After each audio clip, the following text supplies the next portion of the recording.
An essential capability of transformative leadership is that of empowering education. When is education empowering?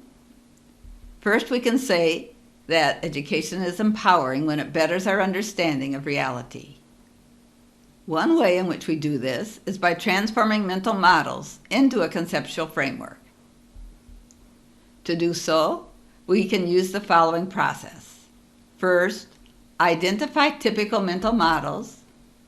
Then, question the mental models, analyzing their effects and/or their coherence with scientific truth. Then, identifying the elements of a coherent conceptual framework. And finally, carrying out activities to consolidate the understanding of each element of the conceptual framework. How do we go about identifying typical mental models? If we are giving a workshop or a class, we can start by asking, what do most people think about this topic? We use the phrase most people rather than what do you think about the topic, because if people say that I think this, then later they might become defensive when we question the mental model. When we say that most people think this, then we are detaching ourselves to some degree from the idea, even if we share it. Then we group the replies given by different participants in categories, and we give a name to each category, which would correspond to a mental model. We then go on to question each mental model, analyzing its effects and/or its coherence with scientific truth. For example, in this course, when analyzing mental models of human nature, we compared relevant models to the findings of science. When we were exploring the prevalent styles of leadership, we analyzed the effect that each style had on the group. Once the participants have questioned their mental models, sometimes they fall into a small existential crisis in which they feel, if what I've always believed isn't true, then what is? And so they are open when we present the elements of a coherent conceptual framework.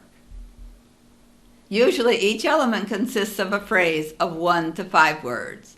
For example, in the conceptual framework of transformative leadership, the elements are service-oriented leadership, personal and social transformation, investigation and application of truth, the conviction of the essential nobility of human beings, transcendence, and the development of capabilities.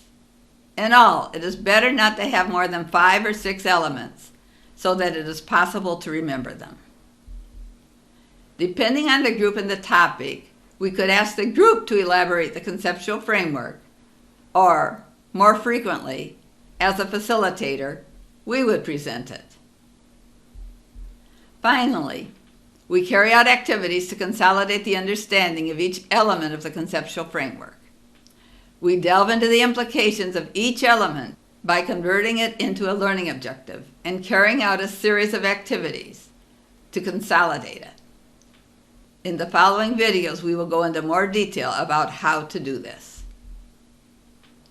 Another way in which we better our understanding is to add new contents to existing conceptual framework.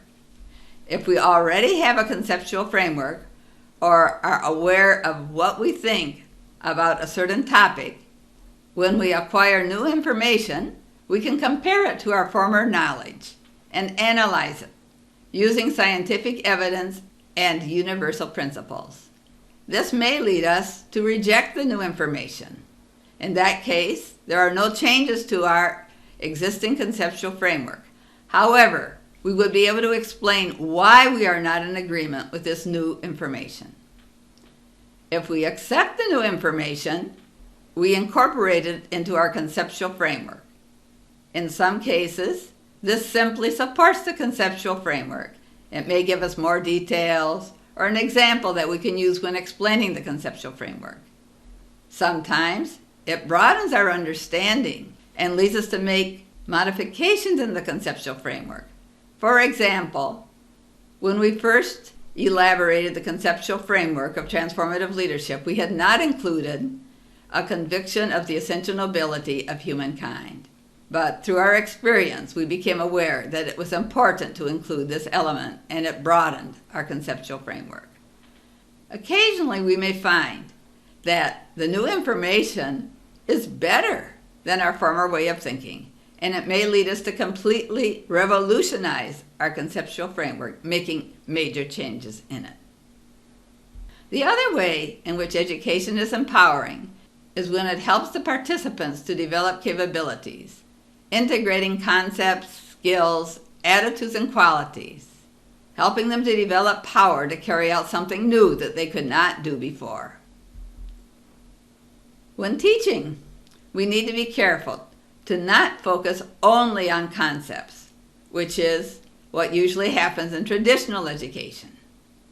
Rather, we need to pay special attention to the development of skills so that participants will be able to use what they have learned and to apply it correctly. When appropriate, we can also reflect on attitudes and qualities that enhance the practice of the capability.